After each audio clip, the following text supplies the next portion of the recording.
తెలుగు ఇండస్ట్రీని తన గుప్పెట్లో పెట్టుకొని ఎంతో మందికి స్వరదానం చేసి ఎంతో మందిని డబ్బింగ్ ఆర్టిస్టులుగా తీర్చిదిద్ది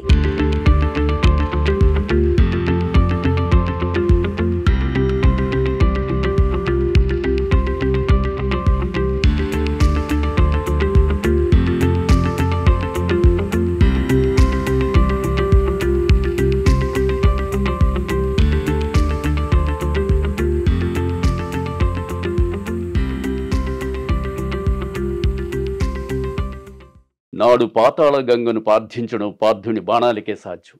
నేడు ధారాళమైన నీటిని అందించడం సుధాకర్ పీవీసీ పైపులకే సాధ్యం. ధారాళమైన నీటికి పుష్కలమైన పంటకు సుధాకర్ పీవీసీ పైపులు, ఫిట్టింగ్లు మరియు డ్రిప్ ఇరిగేషన్ సిస్టమ్ శ్రీ మీలా సత్యనారాయణ.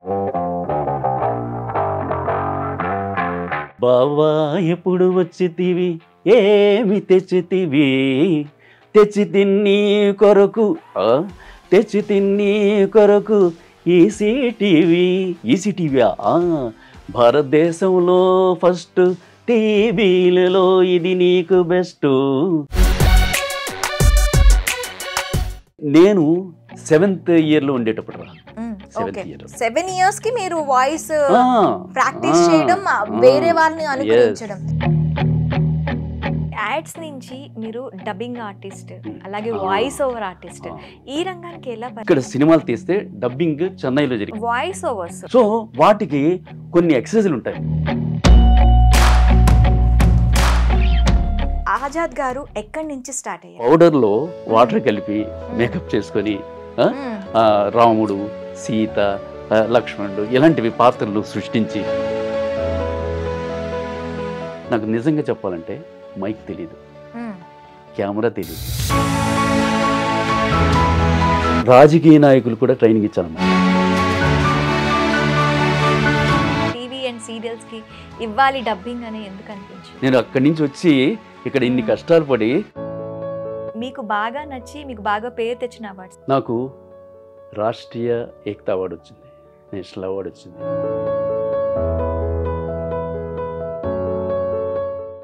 నమస్తే, వెల్కమ్ టు అడ్రిన్. నేను మీ మాధురి.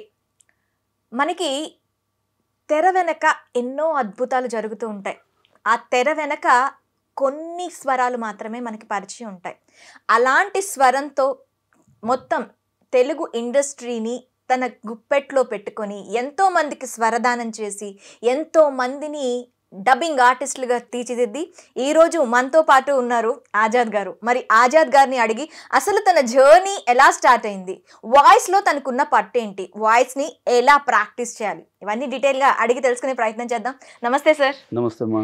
సార్, మొదటిగా అసలు ఆజాద్ గారు ఎక్కడి నుంచి స్టార్ట్ అయ్యారు? మంచి క్వశ్చన్ ఇది. ఏంటంటే యాక్చువల్గా నేను విశాఖపట్నం, ఐడియా ఉందా? నేను from Visakhapatnam. Very good. Vizag నుంచి నేను వచ్చానమ్మా. అంటే నేను అక్కడ చిన్నప్పటి నుంచి నాకు ఈ మిమిక్రీ చేయడం, అంటే అనుకరణ చేయడం నాకు అలవాటు బాగా.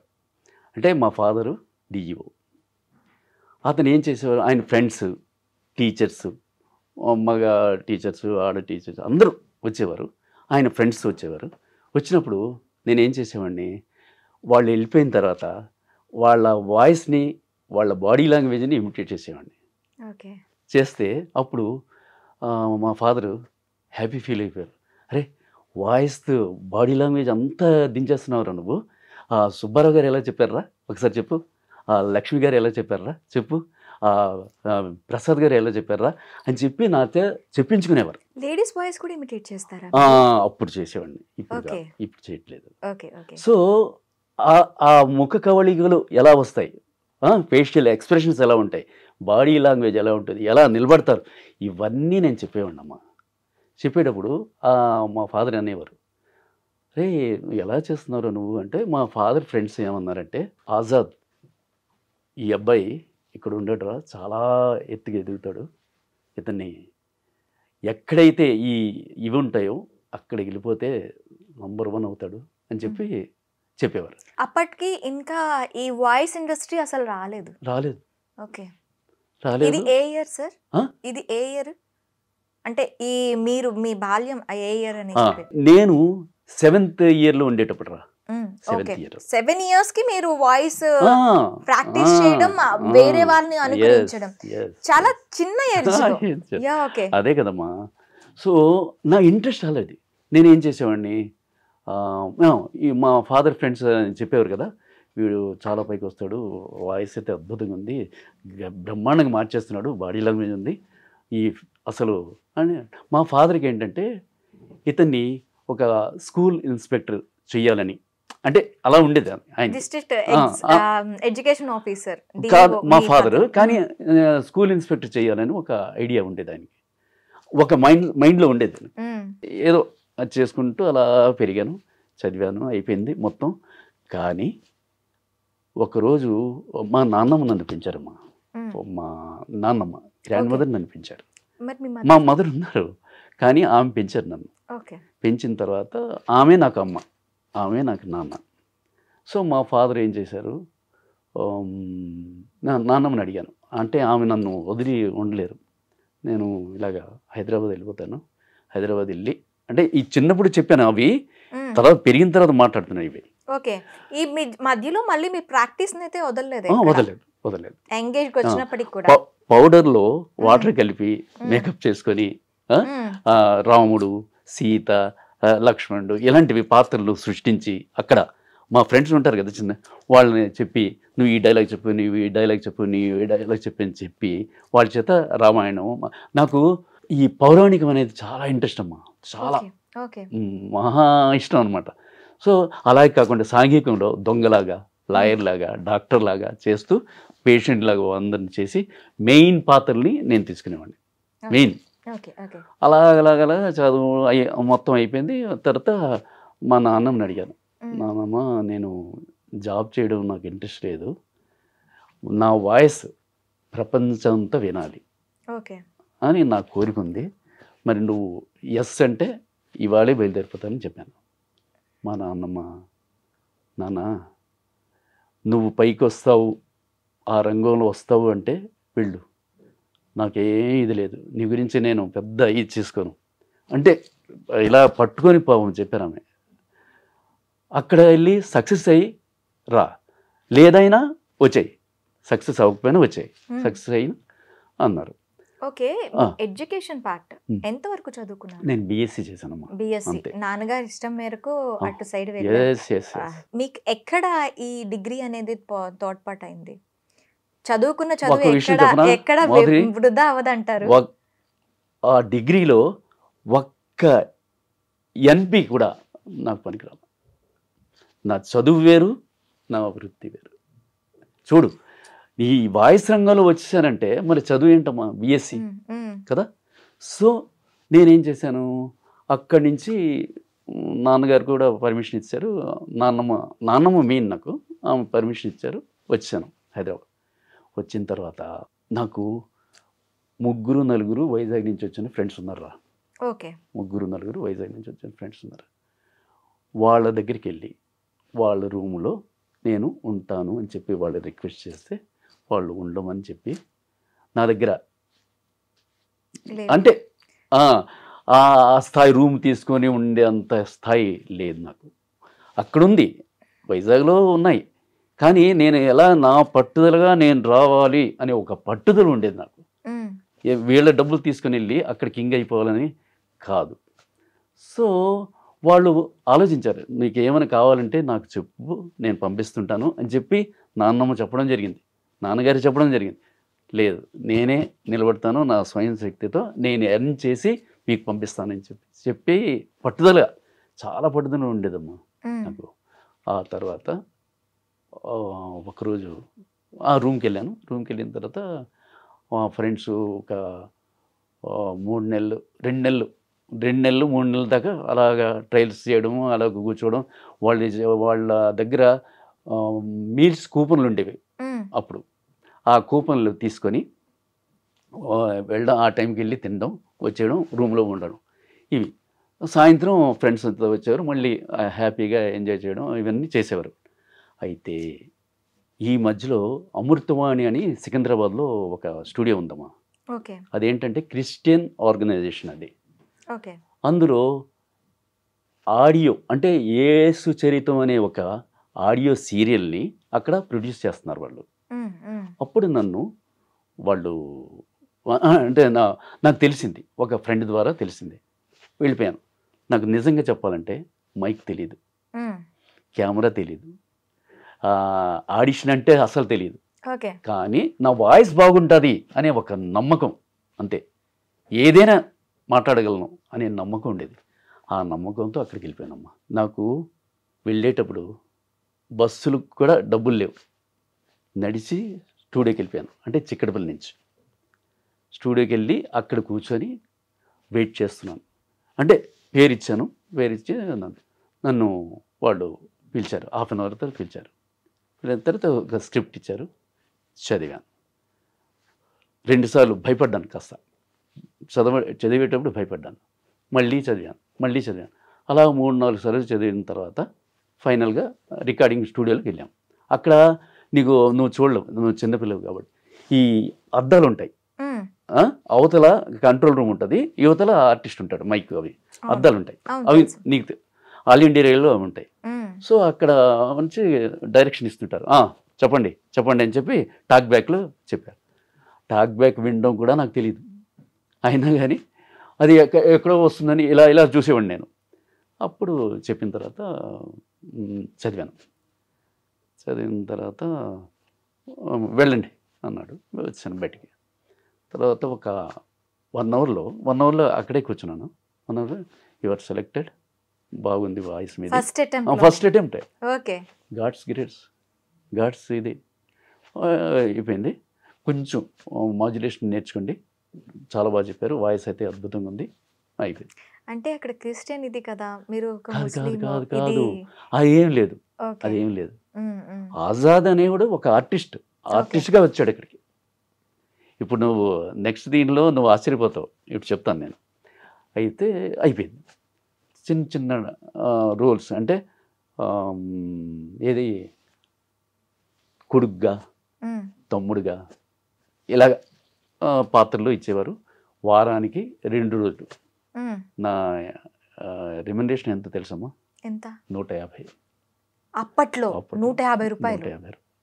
అంటే 38 years బ్యాక్ ఇది. ఓకే. 150 రూపాయలు కదా.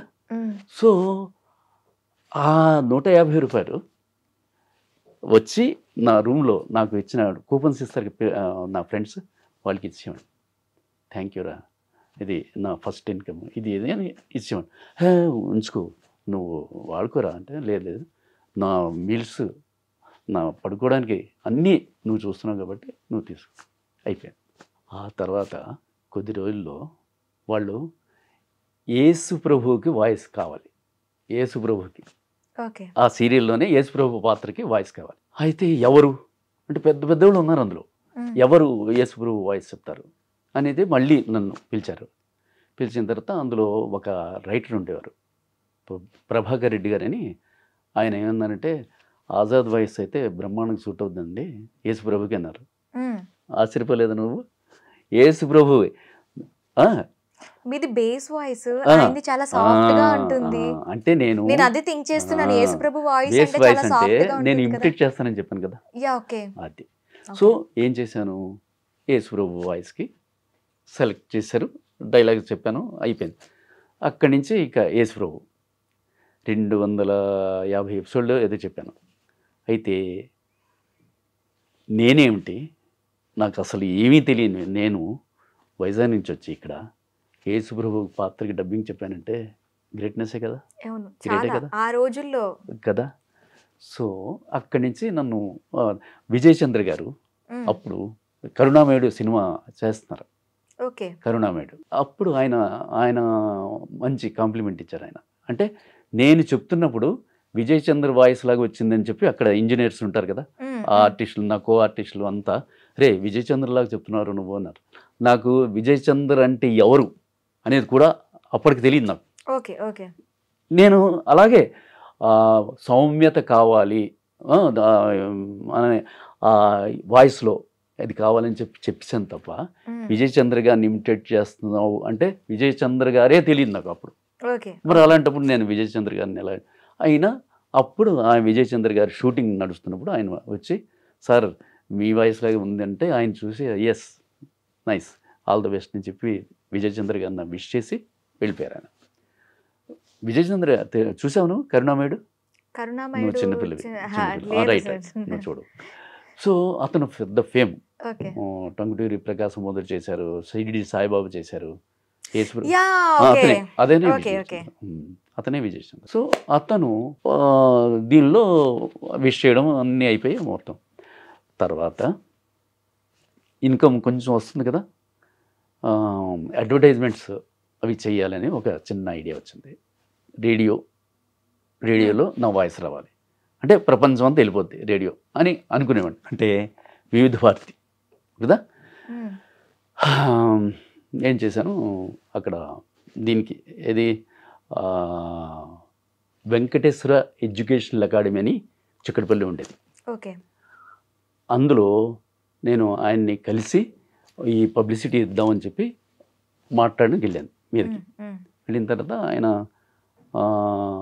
ఓకే మాకు కోర్సులు ఇన్ని ఉన్నాయి, కేజీ నుండి పీజీ, ఎంబీఏ, ఐఎంఏ, ఐఏఎఫ్, తర్వాత ఇంజనీరింగ్ ఇవన్నీ ఉన్నాయి, బీకామ్ ఇవన్నీ ఉన్నాయి, ఈ కోర్సులన్నీ మీరు కలిపి ఒక ఇది తయారు చేయండి. చేస్తాను అంటే నాకు స్క్రిప్ట్ నాలెడ్జ్ కూడా కొంత ఉందమ్మా, కొంత ఎక్కువ కాదు, పెద్ద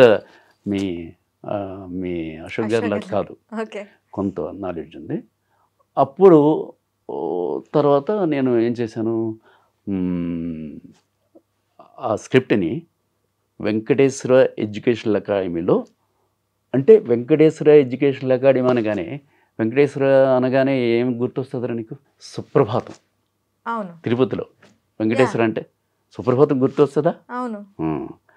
కౌసల్య సుప్రజ రామ పూర్వ సంధ్యా ప్రవర్తతే వస్తుంది కదా. అలాగే నేనేం చేశానంటే ఆ సుప్రభాతంలో ఈ కోర్సులన్నీ పెట్టేశాను. పెట్టేసి అక్కడ ఆయన ముందు కూర్చొని అంటే 1 hour టైం తీసుకున్నాను. కొంతమంది సహాయం కూడా చేశారు అక్కడ, అంటే దీనిలో ఇది ఇక్కడే అని చెప్పి అక్కడ ఉన్న లెక్చరర్ ఇచ్చేశారు. వెళ్ళి చూపెట్టాను ట్యూనింగ్. అదే చెప్పండి ఎలా చేస్తారని. చెప్తాను. First ad scripted by you, voice by you. yes. Kausalya సుప్రజ రామ పూర్వ సంధ్యా ప్రవర్తతే అని ఉంది కదా. దానికి కనీస విద్యార్హత ఉన్నా లేకున్నా, వయసు మీరినా సరే, SSC, inter, BA, BCom, MA, MCom ఏ కోర్సులైనా సరే, రెగ్యులర్ లేదా పోస్టల్ శిక్షణకి అత్యుత్తమ సాధనం 1000 అకాడమీ.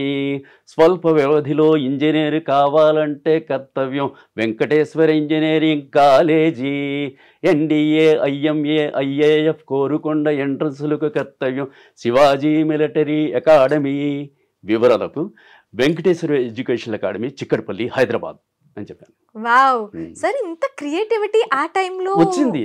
అంటే నేను ఎప్పుడు ఆలోచించేవాడిని అమ్మా, ఎప్పుడు ఆలోచనే, రేడియోలో ఎలా వస్తాయి, ఇందులో ఎలా వస్తాయి, అందులో ఎలా వస్తాయి, ఈ ఆలోచనలే నాకు లైఫ్లో సపోర్ట్ చేశాయి. నేను ఒక్కరోజు నా వాయిస్ ప్రపంచం వినాలి, ఒక్కరోజు వినాలి వచ్చి. ఆయన ఎంత హ్యాపీ ఫీల్ అయ్యాడంటే ఆ ప్రిన్సిపల్ గారు చాలా హ్యాపీ ఫీల్ అయ్యారు. అయిపోయి ఎస్ రేడియోలు వేసింది. నాకు రేడియో స్టేషన్ కూడా ఐడియా లేదు నాకు. అప్పుడు ఫ్రెండ్స్ ద్వారా అక్కడికి వెళ్ళడం, ఇక్కడ సార్ ఇది ఈ రేడియో యాడ్ ఎంత అవుతుంది అంటే అవన్నీ చెప్పడం, కాంటాక్ట్ ఫామ్ చేసుకోవడం, సైన్ చేయడం, అవన్నీ చేసి రేడియోలో వేసాం. ఎలాగో చాలా వేయడానికి చాలా టైం పట్టింది కానీ వేసాం. వేసిన తర్వాత ఈ సుప్రభాతం కదా, ఆల్ ఇండియా రేడియోలో ఎప్పుడు శనివారం వచ్చేదిరా సుప్రభాతం, ఐడియా ఉందో లేదు. ఇప్పుడు రోజు సుప్రభాతం వస్తున్నట్టుగా ఉంది అని కాంప్లిమెంట్ వచ్చింది నాకు, అంతే కదా. అక్కడ నా లైఫ్ స్టార్ట్ అయిపోయింది. ఇంకా నాకు కాన్ఫిడెన్స్ వచ్చిన తర్వాత నేను ఇంకా దాన్ని ఇంకా ఫ్రెండ్స్ సహాయంతో అడ్వర్టైజింగ్ ఏజెన్సీ స్టార్ట్ చేశాను. సూయజ్ యాడ్స్ అని పెట్టాను. దాని మీద ఇప్పటిదాకా 600 కంపెనీలకి యాడ్స్ చేశాను.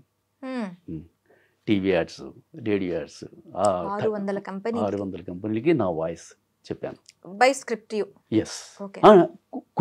కొన్ని మాత్రం, కొన్ని కష్టమైన ఉంటాయి కదా ఇలాంటి వాళ్ళు, లేకపోతే మన పెద్ద పెద్ద రైటర్స్ వాళ్ళు రాస్తే పెద్ద పెద్ద ఏజెన్సీకి పనిచేశాను. అంటే నేను ఎంత పెద్ద ఏజెన్సీకి పనిచేశానంటే ఆర్కే స్వామి, లింటాస్, ముద్ర, అక్షర, సౌభాగ్య, సెంటామ్, ఉల్కా, మాబోజల్, యాడ్ స్పేస్, ఇలాంటివి పెద్ద పెద్ద ఏజెన్సీలు, టీఎంఐ, ఈ ఏజెన్సీస్కి నన్ను పిలిచేవారు. ఎందుకు నన్నే పిలిచేవారంటే ఒక ఏజెన్సీని ఒక యాడ్ చేయాలంటే ఫస్ట్ స్క్రిప్ట్ రాయాలి, దానికి ఎన్ని సెకండ్లు సెట్ చేయాలి, ఎవరు మేలా ఫిమేలా డిసైడ్ చేయాలి, స్టూడియోలో వెళ్ళాలి, తర్వాత రికార్డింగ్ చెయ్యాలి. ఇవన్నీ ఎంతమందికి అపాయింట్మెంట్ ఇవ్వాలి, వాళ్ళు ఆపర్చునిటీ నలుగురు 5 అంటే ఫిమేల్ వాయిస్ ఉంటే ఇంకొక యాడ్ కదా. నేనేం చేసేవాడిని, స్క్రిప్ట్ నేనే రాసేవాడిని, రేడియోలో ఇలా వస్తుంది వాయిస్ అని నేనే చెప్పేసేవాడిని. తర్వాత రికార్డింగ్లో నేనే దగ్గరుండి చేయించేసి, అప్పుడు చక్రాల్లాగా ఉండేవి, స్పూల్ అంటారు దాన్ని, అందులో నేను రికార్డ్ చేసేవాడిని, అంటే స్టూడియోకి వెళ్ళి. సో ఇవన్నీ చేసేవాడు, వాళ్ళు వేరే వేరేగా పిలిస్తే వేరే వేరే ఛార్జీలు చేసేస్తారు కదా. నేను ఒక్కడే ఇంత అవుతుంది సార్ మీకు అని చెప్పేస్తే చేసేయండి, తీసుకురండి, అది. సో అందుకు నాకు ఇన్ని ఏజెన్సీస్ నాకు పిలవడం జరిగాయి. కొన్ని ఏజెన్సీలు వాళ్ళే రైటర్ రాసిస్తే నేను చెప్పేసేవాడిని. అలాగా నేను యాడ్స్ కూడా నాకు అవార్డ్స్ వచ్చాయి. ఎస్. మరి నువ్వు వింటానంటే నేను చెప్తాను. చెప్పండి. ఇప్పుడు ఫస్ట్ నాకు అవార్డు వచ్చిన యాడ్ ఏంటంటే ఈసీటీవీ. విన్నావా ఎప్పుడైనా? నువ్వు వినలేదు, నువ్వు చిన్నపిల్లలు. ఈసీటీవీ అని వచ్చేది అప్పుడు. సో అందులో పెద్ద ఏజెన్సీ ఈసీటీవీకి, ఆ ఏజెన్సీ నుంచి నేను వచ్చేసి దాన్ని ఏం చేశానంటే ఈసీటీవీ 20 సెకండ్లు యాడ్ చేసాను. బావా ఎప్పుడు వచ్చితివి, ఏమి తెచ్చితివి, తెచ్చి తిన్ని కొరకు, తెచ్చి తిన్ని కొరకు ఈసీటీవీ. ఈసీటీవీ భారతదేశంలో ఫస్ట్ టీవీలలో ఇది నీకు బెస్ట్. అలాగా అత్యుత్తమ సాంకేతిక పరిజ్ఞానం తయారై కలర్ మరియు బ్లాక్ అండ్ వైట్ మోడల్స్లో అందరికీ అందుబాటు ధరలు ఈసీటీవీలు అని చెప్పాను. అది అవార్డు ఇస్తుంది. అసలు ఈ క్రియేటివిటీ ఎందుకు వచ్చింది అంటే పౌరాణికాలంటే నాకు ఇంట్రెస్ట్ అమ్మా. పౌరాణికాలంటే నాకు ఇంట్రెస్ట్. దాని మీద అలా పెట్టుకొని ఏ స్క్రిప్ట్ అయినా ఇలా చెయ్యాలని చెప్పి అనుకున్నాను. ఓకే సార్, మీరు రాసుకున్న స్క్రిప్ట్స్ కి ఓకే, మీరు ఎలా వాయిస్ చేయాలి అనే దానిపైన ఫస్ట్ ఆ వాయిస్ బయటకి ఎలా వెళ్తాది అనే దానిపైన మీరు స్క్రిప్ట్ రాసుకున్నారు.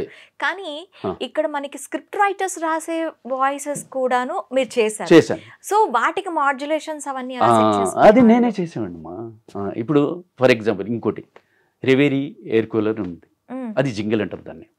రివేరీ ఎయిర్ కూలర్ సావిత్రి యమధర్మరాజు పెట్టాను అందరూ. సావిత్రి యమధర్మరాజు పెట్టి, సావిత్రి ఏదైనా కొరకు అదియును నీ పతి ప్రాణంబు దక్క, అమరులెటులైన దివ్య సుఖములు పొందవచ్చు, మనుజలోకాన బ్రతుకు నరక ప్రాయంబు, సూర్యతాపంబున ఉక్కతో బిక్క చచ్చుదురు జనులు, తాపోపశమనమే దేని తెలుపుమా ధర్మరాజా. అటులనే నేటి నుండి జనులు రివేరీ అను శీతల యంత్రం వల్ల చల్లటి గాలులతో వసింతురుగాక. Rewari air cooler 3 మోడల్స్లో. సావిత్రి రాశారు ఒకరు, చెప్పింది నేను. అమ్మాయిని వేరే అమ్మాయిని తీసుకున్నాను. ఆ స్క్రిప్ట్ రాసేటప్పుడు ఇలా ఉంటే బాగుంటుందని వాళ్ళకి సజెషన్ నేనే ఇస్తాను వాళ్ళకి, నేనే ఇస్తాను. సుధాకర్ పీవీస్ పైప్స్ విన్నావా? అది అందులో ఏం చేశాను, పాతాళగంగా అర్జునుడిని భీష్ముడిని పెట్టానమ్మా. పద్మాలయ స్టూడియోలో షూట్ చేశాను. అది పద్మాలయ స్టూడియోలో అర్జునుడు భీష్ముడు. అంటే అర్జునుడు రథం మీద నిలబడి ఉంటాడు, భీష్ముడేమో అంపశయ్య మీద ఉంటాడు కదా. సో అందులో ఏం చేశాను, అది సినిమా థియేటర్కి యాడ్. అది దానికి కూడా అవార్డు వచ్చింది. అవార్డు వచ్చినవే చెప్తున్నాను నీకు. ఆ రథం మీద ఎక్కిన తర్వాత పార్థుడి నాడున్న సంకట స్థితి భగవానుడికి కూడా తగదు. పితామహునితో పోరాటం కేవలం విధి నిర్ణయం. పితామహ నన్ను క్షమించు అంటాడు అర్జునుడు అని బాణం కొడతాడు. కొట్టగానే ఆ బాణం వచ్చి భీష్ముడికి తగులుతుంది. భీష్ముడు అంబశయ్య మీద ఉంటాడు కదా. పార్థ కాస్తంత గంగాజలం తాగించు, దాహంగా ఉంది అంటాడు. పితామహ నన్ను క్షమించని మళ్ళీ కొడతాడు. కొడితే బాణం మీదకి వెళ్ళి కిందకి దిగేటప్పుడు పైప్ అయిపోద్ది. సుధాకర్ పీవీసీ పైప్ అయిపోద్ది. ఆ పైపులోంచి వాటర్ వచ్చి భీష్ముడి నోట్లో పడుతుంది. అది కాన్సెప్ట్. అప్పుడు కామెంటరీ ఏంటి, నాడు పాతాళ గంగను ప్రార్థించడం పార్థుని బాణాలకే సాధ్యం, నేడు ధారాళమైన నీటిని అందించడం సుధాకర్ పీవీసీ పైపులకే సాధ్యం. ధారాళమైన నీటికి పుష్కలమైన పంటకు సుధాకర్ పీవీసీ పైపులు, ఫిట్టింగ్లు మరియు డ్రిప్ ఇరిగేషన్ సిస్టమ్. శ్రీ మీలా సత్యనారాయణ మోక్షగుండం విశ్వేశ్వర అవార్డు గ్రహీత సుధాకర్ అధినేత. దశాబ్దాల అనుభవంతో ఆధునిక సాంకేతిక పరిజ్ఞానంతో తయారైనవి సుధాకర్ పీవీసీ పైపులు, ఫిట్టింగులు మరియు డ్రిప్ ఇరిగేషన్ సిస్టమ్. ఇవి Sudhakar group of industries Suryapet వారి విశిష్ట ఉత్పాదనలు అని చెప్పాను. అది భీష్ముడు అర్జునుడు. అలాగే చందన బ్రదర్స్ చెప్పాను. చందన బ్రదర్స్కి ఏంటి, సత్యభామ కృష్ణుడు. అప్పుడు కృష్ణుడు వస్తాడు. సత్య ఏమీ ఆలక, స్వామి మీ ప్రియసికి నేనా లేక రుక్మిణా? నువ్వే. మరి ఆమెకేమో అందం వచ్చి చీర తెచ్చారు, నాకేమో అది చందన బ్రదర్స్లో కొన్న చీర, నాకు చందన బ్రదర్స్లో కొన్న చీరే కావాలి. ఆ చీర ఎందుకు అని సొంత మగ్గాలపై తయారీ వివాహాది శుభకార్యాలకు తెలిసిన అన్ని రకాల పట్టుజరి ఫ్యాన్సీ చీరలు మరియు మగవారి హుందాతనాన్ని పెంచే షూటింగ్, షర్టింగ్ మరియు డ్రెస్ మెటీరియల్కి ఇచ్చేయండి. చందన బ్రదర్స్, చిక్కడపల్లి, హైదరాబాద్ నుంచి. సో ఇలాంటివి పౌరాణికాలు చెప్పడం వల్ల నేను ఇంకా అలాగా యాడ్స్ ఇండస్ట్రీలో ఒక ట్రెండ్ క్రియేట్ చేశారు విత్ మీకున్న ఇంట్రెస్ట్ పౌరాణికాలతో వాటితో. సార్ యాడ్స్ నుంచి మీరు డబ్బింగ్ ఆర్టిస్ట్, అలాగే వాయిస్ ఓవర్ ఆర్టిస్ట్, ఈ రంగానికి ఎలా వచ్చాను? నేనేం చేశానంటే సినిమా ఫీల్డ్, ఇక్కడ సినిమాలు తీస్తే డబ్బింగ్ చెన్నైలో జరిగేది ఒకప్పుడు. సో నేనేం చేశాను, ఇక్కడ డబ్బింగ్ చెప్పాలి అని అనుకున్నప్పుడు నేను అమృతవాణిలో వాయిస్ చెప్పాను కదా, అందులో వచ్చిన ఆర్టిస్టులని దగ్గర పెట్టుకొని ఒక అసోసియేషన్ పెడదామని చెప్పి ఒక ఐడియా పెట్టుకున్నాను. నేను వాళ్ళందరితో డిస్కస్ చేసి ఇలాగా సినిమాలకి డబ్బింగ్ చెప్దామంటే అక్కడ మనకు అవకాశం ఇవ్వరు వాళ్ళు, ఇక్కడ తీస్తారు, అక్కడ వెళ్ళి డబ్బింగ్ చెప్పిస్తారు అని చెప్పడం జరిగింది. అప్పుడు నేను ప్రొడ్యూసర్ దగ్గరికి వెళ్ళాను. ఇలాగా సార్ ఇలా చేద్దాం అనుకుంటున్నాను, మరి అంటే ఇక్కడ ఏం ఆర్టిస్టులు లేరయ్యా? లేదు సార్ మా దగ్గర ఆర్టిస్టులు ఉన్నారు అంటే 60 మందిని చేసుకొని ఒక movie TV dubbing artist association పెట్టాను 1991లో. ఓకే, అంటే ఏంటి వీళ్ళందరికీ మీరే ట్రైన్ చేశారా? లేదు, వాళ్ళు ఆల్రెడీ సినిమాల్లో నాటకాల్లో ఉన్నారు కాబట్టి కాస్త ఇలా చెప్తే చాలు అనే. డబ్బింగ్ కావాల్సింది ఏంటమ్మా, అబ్జర్వేషన్, కాన్సన్ట్రేషన్, ఇమాజినేషన్, మెమరీ కావాలి. ఇవి ఉంటే చాలు. అంటే ఆల్రెడీ వాళ్ళు డ్రామాల్లో, యాక్టింగ్లో వాటిలో ఉన్నారు కాబట్టి ఈజీ వాళ్ళకి. సో అక్కడి నుంచి నేను వాళ్ళకి ట్రైనింగ్ మూవీ అసోసియేషన్ పెట్టి దాన్ని రిజిస్టర్ చేసి అక్కడికి వెళ్ళాం. వెళ్ళిన తర్వాత పద్మావతి కళ్యాణం అని ఒక పిక్చర్ వాళ్ళు ఇచ్చారు. చెప్పాను ఏంటి, వాళ్ళు సాటిస్ఫై అవ్వాలి. ఏదో చెప్పాము, సాటిస్ఫై అవ్వలేదు. వీళ్ళందరూ డ్రామాలు ఇవి కదా. సో వాళ్ళు ఏం చేశారు, అక్కడ రికార్డ్ చేసి మా వాయిస్లు తీసేసి చెన్నై వెళ్ళి చేసుకున్నారు. అప్పుడు గవర్నమెంట్ ఏం చేసిందంటే, ఇక్కడే ఆంధ్రప్రదేశ్లో తీసిన సినిమాలకి ఆంధ్రప్రదేశ్లో డబ్బింగ్ చేస్తే మీకు సబ్సిడీ ఇస్తాము అని అనౌన్స్ చేశారు. అప్పుడు అర్థమైపోయింది కదా. అప్పుడు నేనేం చేశాను, కొంతమంది కొత్త వాళ్ళని తీసుకొని Swaradarshini film and TV dubbing training institute అని పెట్టాను. Swaradarshini film and TV dubbing training institute అది పెట్టాను. అందులో 22 బ్యాచ్లు తయారు చేశాను. వాళ్ళని, ఈ పాత వాళ్ళని అందరినీ కలిపి ఫిల్మ్స్ మొదలుపెట్టాం. ఇక్కడే డబ్బింగ్ జరిగేటట్టు చేశాను. అయితే నేను అందులో కేవలం 20 పిక్చర్లు మాత్రమే చెప్పాను, being a secretary, founder secretary. కానీ తర్వాత వాళ్ళందరికీ అవకాశాలు ఇవ్వాలి కదమ్మా, మెంబర్స్కి. సో అలా జరిగింది. ఇప్పుడు అది యూనియన్ అయిపోయింది. ఇప్పుడు నేను సాధారణంగా మెంబర్ లాగా ఉన్నాను అంతే. అది Swaradarshini film and TV dubbing training institute. Okay, అంటే అక్కడ మనకి టీవీ సీరియల్స్ నుంచి, టీవీ వాయిస్ నుంచి, అలాగే సినిమాలకి డబ్బింగ్ చెప్పే వరకు అన్నిటికీ ఉంటుంది. సో మరి వాయిస్ ఓవర్స్ దీంట్లో ఎలాగ మీకు వాయిస్ బాగుంటే అంటే నేను ఇప్పుడు ఇందాక చెప్పాను, observation, concentration, imagination and memory కావాలి. వాయిస్ బాగుండంటే నవరసాలు మాట్లాడగలిగితే, నవరసాలు అంటే శృంగార, హాస్య, కరుణ, వీర, రౌద్ర, భయానక, బీభత్స, అద్భుత, శాంతరసాలు మాట్లాడగలిగితే, వాయిస్ని మౌల్డ్ చేసుకోగలిగితే వాడు number 1 dubbing artist, voice over artist, లేకపోతే ఆర్జే కూడా అవ్వచ్చు. సో వాటికి కొన్ని ఎక్సర్సైజులు ఉంటాయమ్మా, ఈజీగా రాదు, ఆ నవరసాలు చెప్పడం అనేది రాదు. సో దానికి ఏం చేసాము, ట్రైనింగ్ ఇచ్చేటప్పుడు నేను వాళ్ళకి టంగ్ ట్విస్టర్స్ ఉంటాయి. తెలుసు కదా, టంగ్ ట్విస్టర్స్ ఉంటాయి. అండ్ ఓకే, ఇప్పుడున్న వాళ్ళల్లో లా అలా కల్చర్ పోయింది. లా లా సా కాదు, శా అంటారు కదా, శా అనాలి, సా అంటారు కదా. వాటికి కూడా నేను స్టీల్ ఎక్సర్సైజ్ అని చెప్పాను.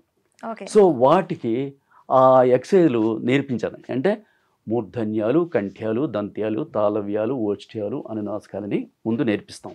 అంటే మూర్ధన్యాలు అంటే ఏంటంటే అంగిలి సహాయంతో పలుకుబడే అక్షరాలు, అంగిలి ఇది. కంఠ్యాలంటే కంఠం సహాయంతో పలుకుబడే అక్షరాలు, దంత్యాలంటే దంతం సహాయంతో పలుకుబడే అక్షరాలు, అనునాసికాలంటే ముక్కు సహాయంతో పలుకుబడే అక్షరాలు, ఓష్ఠ్యాలంటే పెదవుల సహాయంతో పలుకుబడే, తాళవ్యాలంటే దవడల సహాయంతో పలుకుబడే అక్షరాలు. ఇవన్నీ ఉంటాయి. వాళ్ళకి ఏ అక్షరం వస్తుంది అవి వాళ్ళకి నేర్పించి, ఇలా స్ట్రెస్ చేయాలి, ఇలా ఇచ్చేయకూడదు అని చెప్పి వాళ్ళకి నేర్పించి, అందులో టంగ్ ట్విస్టర్స్ కూడా చెప్పడం జరిగింది. టంగ్ ట్విస్టర్స్ అంటే ఏంటి, ఒకే బ్రీద్లో మాట్లాడటం. అంటే ఇప్పుడు అడిగేదనని కడువడిజను, నడిగినదను మగుడ, నుడబడని నడనుడు, వేడబేడ, చిడుముడి, తడబడ, నడిగిడి నడిగిడదు, జడిమ నడిగుడి నడలన్ అని ఒకే బ్రీద్లో చెప్పాలి. అంటే ఇది ఈజీ కాదు, అది వాళ్ళు చెప్పడానికి 4 రోజులు తీసుకున్నారు వాళ్ళు పిల్లలు. అలాగే అటజని గాంచి భూమి సురుడంబర చుంబి శిరస్సుర ఝరీ పటల ముహుర్ముహుర్లుట దబంగ తరంగ మృదంగ నిస్వన స్ఫుట నటనానుకూల పరిఫుల్ల కలాపి కలాపి జాలమున్ కటక చరత్క్రేణు కంపిత సాలం శీతశైలమున్, ఇలాంటివి. ప్రహ్లాద సారీ ఎందులో అంటే ప్రవరాఖ్యుడు, కరెక్ట్. సో ఇదే కాదు, ఇంకా వాయిస్ని కంట్రోల్ చేసుకోవడానికి ఏమేమి చేయాలి అది కూడా చెప్పేస్తాను నేను. సో ఇవి ఎలా వచ్చాయి, ఎలా చేయాలి అనేది వాళ్ళు చెప్పించి, వాళ్ళకి మెమరీ ఎక్సర్సైజ్ ఇచ్చి, అబ్జర్వేషన్ ఎక్సర్సైజ్ ఇచ్చి, కాన్సన్ట్రేషన్లు ఇచ్చి, మొత్తం పరిపూర్ణమైన కళాకారుడిగా తయారు చేసి అనర్గళంగా, సునాయాసంగా, అద్భుతంగా, అమోఘంగా, అద్వితీయంగా మాట్లాడే సత్తా వాళ్ళకి ఇచ్చి తయారు చేశాం. సో ఇక్కడ ఏముంది, ఉదయాన్నే ఎలా వాయిస్ని కంట్రోల్ చేసుకోవాలి, వాయిస్ని ఎలా నిలబెట్టుకోవాలి అంటే, ఉదయాన్నే 5 గంటలకు లేవాలి, బ్రాహ్మీ ముహూర్తంలో లేవాలి. లేచి రాత్రి నిలవ ఉంచిన రాగి గ్లాసులో వాటర్ త్రాగాలి. ఉదయం పరగడుపునే లేవగానే తాగాలి. తర్వాత 2 స్పూన్ల నువ్వుల నూనె తీసుకొని